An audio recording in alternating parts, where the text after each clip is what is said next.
Clearly ये कोई overnight obviously चीज नहीं होती, इसीलिए कई लोग ये बात और अटकलें लगा रहे थे, भाई इंडिया को तो बहुत समय लगेगा जब तक ये चीज ऑन ग्राउंड आ पाए, ये इसमें बहुत निवेश चाहिए, बहुत बड़े लेवल पे निवेश चाहिए, और उसके बाद उसकी जो प्रोडक्शन जब तक आए तो समय की बात हो रही है और अभी शॉर्टेज है।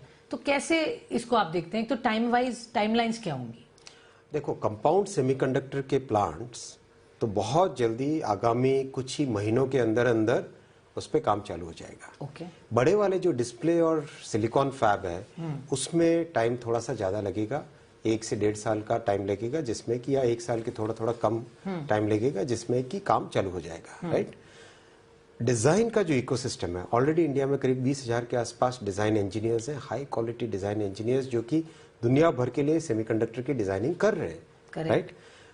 उनको और बेटर फैसिलिटीज मिले, इंटेलेक्चुअल प्रॉपर्टी राइट्स खुद की क्रिएट कर सके, देश में आईपी कोर्स बने, सेमीकंडक्टर की जो आईपी कोर्स होती है वो बने, उस सब का इन पैरेलल चलेगा। राइट। सो इस पूरे इकोसिस्टम में शॉर्ट टर्म में बहुत जल्दी कंपाउंड सेमीकंडक्टर्स जो कि ऑटोमोबाइल्स में यूज होते हैं, पावर इलेक्ट्रॉनिक्स में यूज होते हैं, टेलीकॉम की जो बेस स्टेशन है उसमें यूज होते हैं। राइट। अपने घर में जो इलेक्ट्रॉनिक्स है, कंज्यूमर इलेक्ट्रॉनिक्स, उसमें यूज होते हैं।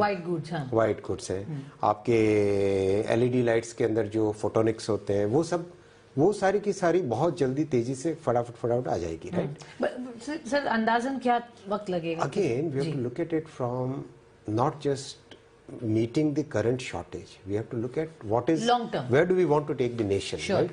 जब प्राइम मिनिस्टर मोदी जी ने जब सोचा था, जब संकल्प दिया कि हम इलेक्ट्रॉनिक्स मैन्युफैक्चरिंग का हब बनेंगे, भारत को, हिंदुस्तान को इलेक्ट्रॉनिक्स मैन्युफैक्चरिंग का हब बनाएंगे, तब हमारे विरोधी हंसते थे कि क्या है, कैसे करेंगे, ये करेंगे, वो करेंगे। राइट। बहुत इंपोर्ट करते हैं हम। लेकिन देखो ना, आज already with in last 4-5 years आज हम $75 बिलियन की इलेक्ट्रॉनिक्स मैन्युफैक्चरिंग पे पहुंच गए ऑलरेडी।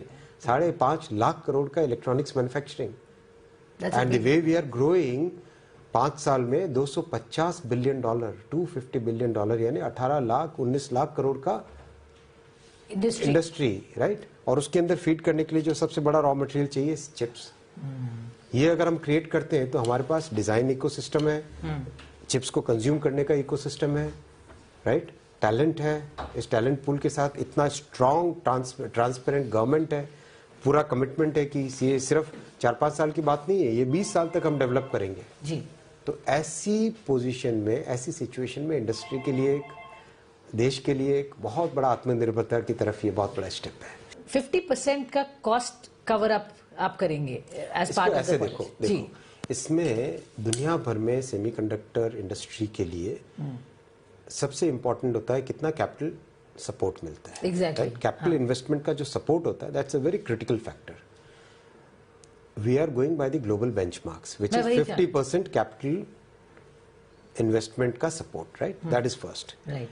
बट हमें बेसिकली हमें ये समझने की जरूरत है कि कोई भी अगर 4 देश सेम कैपिटल इन्वेस्टमेंट सपोर्ट दे रहे हैं तो हिंदुस्तान में क्यों आएंगे? और हमारी यूएसपी क्या है? हमारी यूएसपी क्या? राइट। तो हमारी यूएसपी सबसे बड़ी हमारा टैलेंट पूल। ओके। हमारे डिजाइन इंजीनियर्स ग्लोबली आज सेमीकंडक्टर इंडस्ट्री में 20% आर इंडियन। भारतीय ब्रेन से दुनिया की सारी सेमीकंडक्टर इंडस्ट्री चल रही है। प्लस एक 20 साल का रोड मैप मोदी जी ने दिया है। 20 साल का रोड मैप जब आता है तो कोई भी इंडस्ट्री सोचती है कि हाँ मैं यहीं पे इन्वेस्ट करूं। तीसरा, इलेक्ट्रॉनिक्स इंडस्ट्री में इन चिप्स को यूज करने का इकोसिस्टम, वो इकोसिस्टम पिछले 5 साल में बनाया, इसलिए आज सेमीकंडक्टर की पॉलिसी लाए। वंडरफुल। तो काम जबरदस्त चला, बहुत पहले से सोच लिया गया था, उस पर इतना होमवर्क हुआ है, वो दिख रहा है सर। तो इसी से जुड़ा हुआ सवाल, कुछ बड़े प्लेयर्स और कुछ बड़े नाम, उनसे आई एम श्योर आपने बातचीत की होगी, उनसे समझा होगा उनको और क्या चाहिए, तो किस तरीके की कमिटमेंट्स दिख रही हैं in terms of big names that are ready to come and invest in India? बहुत बिग एंड स्मॉल। अच्छा। कंपाउंड सेमीकंडक्टर वाला जो इकोसिस्टम है उसमें छोटा इन्वेस्टमेंट होता है और छोटे छोटे प्लांट्स लगते हैं, तो we have not neglected them. अच्छा। हमें छोटे जो हमारे प्लेयर्स हैं उसके लिए भी करीब हमारा अंदाजन है कि कम से कम 15 से 20 तो तुरंत ही उसमें अप्रूव हो जाएंगे और लगना चालू हो जाएंगे आगामी महीनों में। अच्छा। नॉट ईयर्स, महीनों में, आगामी महीनों में चालू हो जाएंगे। राइट।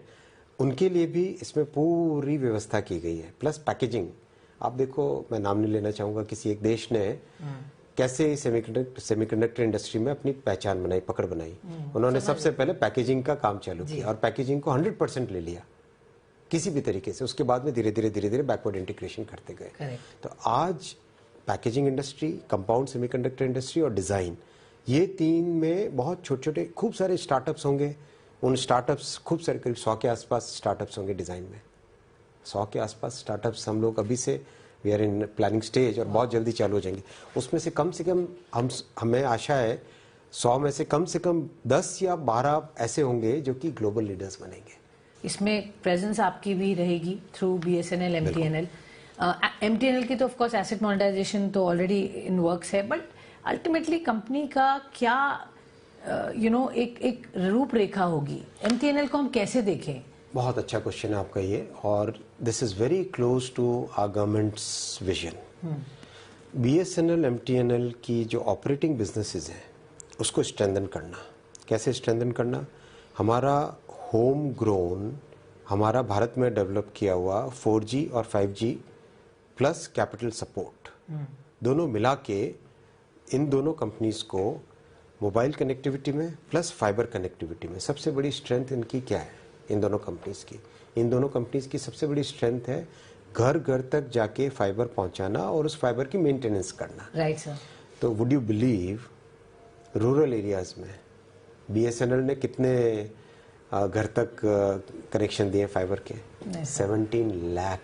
ओके। और इतनी तेजी से आगे बढ़ रहे हैं।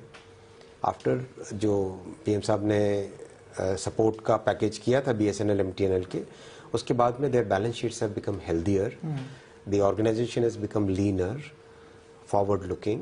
एक क्लैरिटी आ गई ऑर्गेनाइजेशन में, बहुत तेजी से आगे बढ़ रहे हैं। इन दोनों को सेपरेट एंटिटी नहीं रख के एक हो जाएगी ये? Is that still a work in progress. हाँ जी। उसको कैसे करना है, किस तरह से करना, what is the right way, because balance sheets को और रिपेयर करने की भी जरूरत है। और आई थिंक वो प्रोसेस भी अभी ऑनगोइंग है, क्योंकि और भी एसेट मोनेटाइजेशन के पास लैंड बैंक। बहुत asset monetisation is not as important as maintaining and strengthening the operating business, the main business, which is where the focus is.